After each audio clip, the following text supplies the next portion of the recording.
goal with this activity is to really drive upper back expansion. It's a great move if you have someone who needs to improve their squat mechanics as well as if their shoulder external rotation mechanics. It sounds like the person you're working with, this move's for you. Here's what you're going to do. Get yourself a ramp or something to elevate your heels, and that's all you need.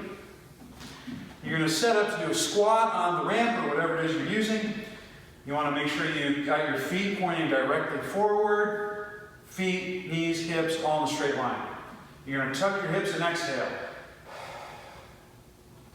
To get the mid to upper back expansion, you want to take your arms, you're going to make a cross with your fists like so, and you want to be at about this far, maybe like 30, 45 degrees of shoulder flexion. You don't want to be up too high for this, otherwise you're not going to get the expansion.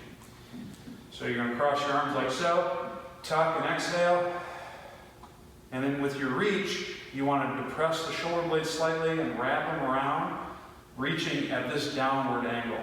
You want, as you're doing this, you want to make sure your chest is staying parallel to the wall, not crunching like that.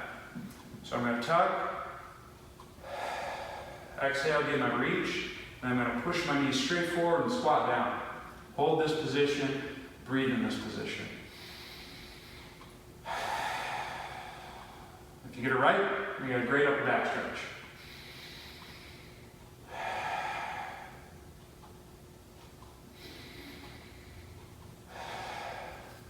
That's how it's done. Give it a shot.